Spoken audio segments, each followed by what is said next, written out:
तो दोस्तों इस वीडियो में हम 7 अगस्त 2023 को हुए एसएससी सीएचएसएल एग्जाम में पूछे गए GK GS and current affairs के प्रश्न देखेंगे जो आपके आने वाले एग्जाम के लिए भी हेल्पफुल होंगे। तो अगर आपका एग्जाम आगे आने वाला है या कोई भी अन्य एसएससी का एग्जाम हो जो टीसीएस के द्वारा आयोजित किया जाता है तो ये वीडियो आपके लिए हेल्पफुल होने वाला है, तो इसलिए आप वीडियो पूरे एंड तक देखते रहिए। तो चलिए आज का वीडियो शुरू करते हैं। तो पहला प्रश्न जो पूछा गया था, निम्नलिखित में से कौन भारतीय नर्तक सबसे कम उम्र में 2003 में पद्म भूषण प्राप्त करने वाली बनी? तो आंसर है सोनल मानसिंह। देखिए सोनल मानसिंह ये एक ओडिसी और भरतनाट्यम के प्रमुख नृत्यांगना है। तो इन्हें 2003 में पद्म भूषण से सम्मानित किया गया था।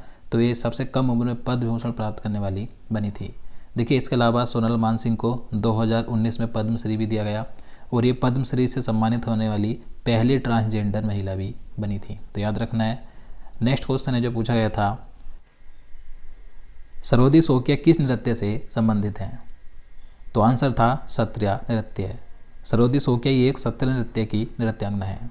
देखिए सत्रिया नृत्य की बात करें तो ये असम राज्य का एक शास्त्रीय नृत्य है। इसके प्रतिपादक हैं वैष्णव संत श्री शंकर देव। तो इनका नाम है, थोड़ा यहाँ से भी क्वेश्चन पूछा जा सकता है। और ये देखिए भारत का 8वां शास्त्रीय नृत्य है, सत्रिया नृत्य। इसे सन 2000 में भारत के 8 शास्त्रीय नृत्यों में शामिल किया गया था। 2011 की जनगणना के अनुसार भारत की साक्षरता दर कितनी है?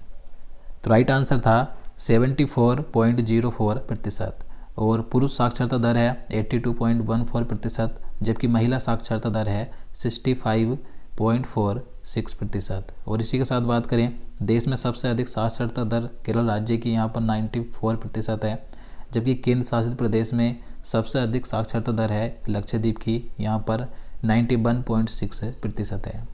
नेक्स्ट क्वेश्चन था जो पूछा गया था, भारत में पहली रेलवे लाइन कब बिछाई गई थी? तो आंसर था 1853 में। तो भारत में प्रथम रेल 16 अप्रैल 1853 को लॉर्ड डलहौजी के समय चली थी। कहाँ से कहाँ तक चली थी? मुंबई से ठाणे के बीच चली थी। इसने 34 किलोमीटर की दूरी तय की थी। नेक्स्ट क्वेश्चन था, संविधान का अनुच्छेद 13 किससे संबंधित है? तो आर्टिकल 13 के बारे में प्रश्न पूछा गया था। तो भारतीय संविधान का अनुच्छेद 13 में नागरिकों के विरुद्ध मूल अधिकारों के संरक्षण की गारंटी की बात कही गई है। नेक्स्ट क्वेश्चन था, अलरमेल बल्ली का संबंध किस नृत्य से है? तो आंसर है भरतनाट्यम से। देखिए अलरमेल बल्ली ये भरतनाट्यम के पंडा नल्लूर शैली से संबंधित है।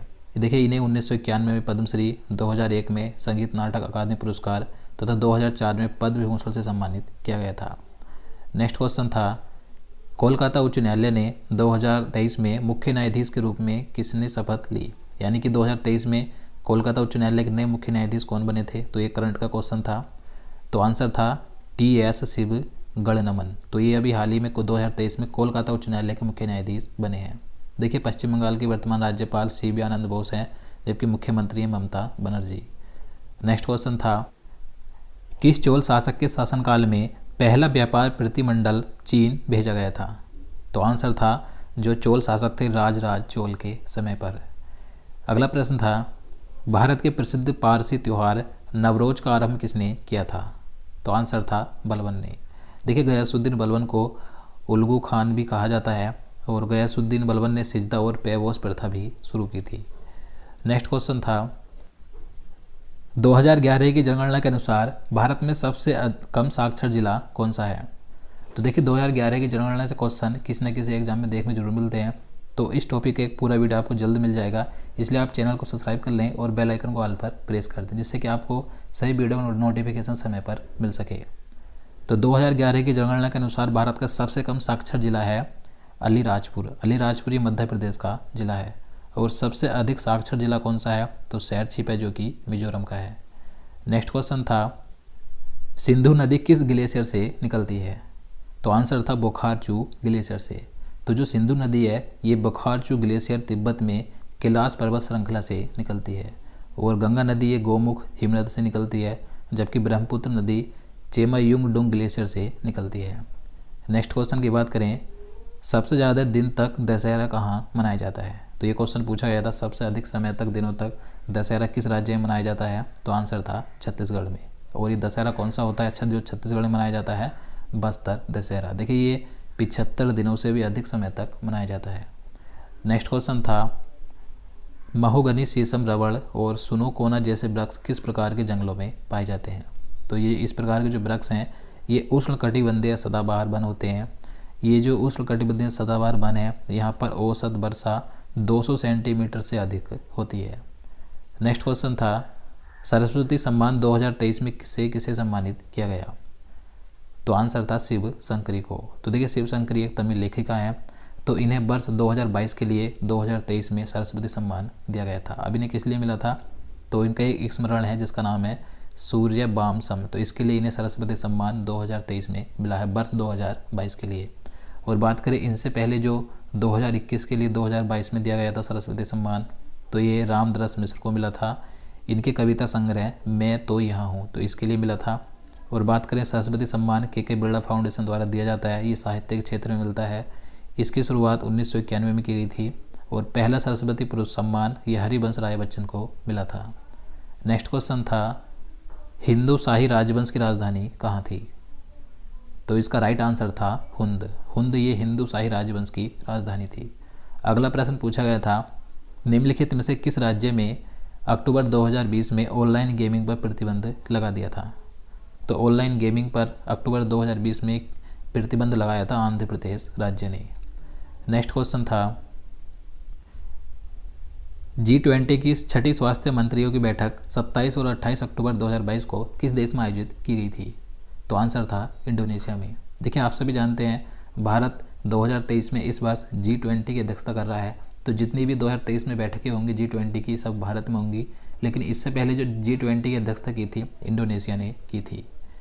नेक्स्ट क्वेश्चन था, विधि का शासन किस देश के संविधान से लिया गया है? तो विधि का शासन लिया गया है इंग्लैंड से या ब्रिटेन से। देखिए, ब्रिटेन की बात करें, ब्रिटेन के संविधान से भारत में के संविधान में क्या क्या लिया गया है? एकल नागरिकता, कानूनी निर्माण प्रक्रिया, विधि का शासन, मंत्रिमंडल प्रणाली, न्यायालय के विशेष अधिकार, संसदीय विशेष अधिकार और द्विसदनवाद को ब्रिटिश के संविधान से लिया गया है। नेक्स्ट क्वेश्चन था, ओलंपिक 2020 में रजत पदक किसने जीता था? तो आंसर है रवि दहिया और मीराबाई चानू ने। तो देखिए, टोक्यो ओलंपिक 2020 से क्वेश्चन पूछा गया था, तो इसके बारे में बात करें तो टोक्यो ओलंपिक 2020 में भारत ने कुल 7 पदक जीते, जिनमें 1 गोल्ड मेडल, 2 रजत और 4 कांस्य पदक शामिल हैं। इनमें देखिए, नीरज चोपड़ा ने, जो कि एक भारतीय जैवलिन थ्रो खिलाड़ी हैं, नीरज चोपड़ा ने गोल्ड मेडल जीता था 87.58 मीटर का भाला फेंक कर। मीराबाई चानू ने भारोत्तोलन में सिल्वर मेडल जीता, जबकि पहलवान रवि दहिया ने भी सिल्वर मेडल जीता था। भारतीय पुरुष हॉकी टीम ने इसमें ब्रॉन्ज मेडल जीता। पहलवान बजरंग पुनिया ने भी ब्रॉन्ज मेडल जीता। लवलीना बोरगोहेन बॉक्सिंग में इन्होंने ब्रॉन्ज मेडल जीता और भारतीय बैडमिंटन खिलाड़ी पीवी सिंधु ने भी ब्रॉन्ज मेडल जीता था, तो याद रखना है। नेक्स्ट क्वेश्चन था, नीति निर्देशक तत्व किस देश के संविधान से लिए गए हैं? तो भारतीय संविधान में नीति निर्देशक तत्व ही आयरलैंड से लिए गए हैं।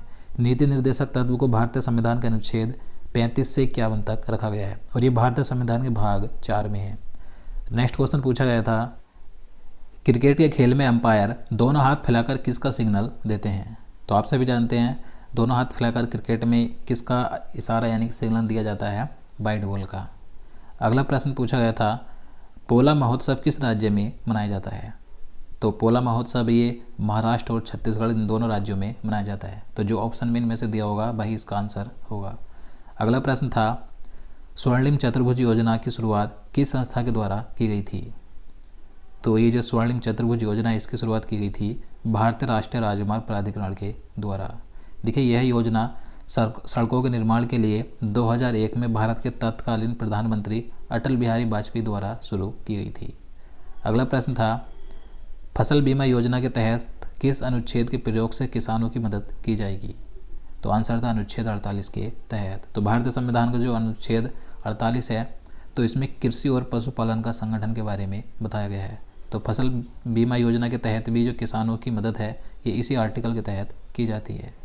अगला प्रश्न था, किस राज्य सरकार को खेल में उत्कृष्टता के लिए अवार्ड दिया गया? तो ये क्वेश्चन पूछा गया था, तो इसका आंसर था हरियाणा राज्य को। नेक्स्ट क्वेश्चन था, पादप जगत का उभयचर किसे कहा जाता है? तो पादप जगत का उभयचर कहा जाता है ब्रायोफाइटा समूह को। तो दोस्तों, आज के लिए इतना ही। ये थे 7 अगस्त 2023 को सभी शिफ्ट में पूछे गए प्रश्न जो कि मिले थे। उम्मीद करता हूँ आपको वीडियो पसंद आया और आपको वीडियो अच्छा लगा हो, आपके लिए हेल्पफुल हो, तो प्लीज़ वीडियो को लाइक और शेयर करना, साथ ही चैनल को सब्सक्राइब कर लेना। तो चलिए मिलते हैं नेक्स्ट वीडियो में। जय हिंद, जय भारत।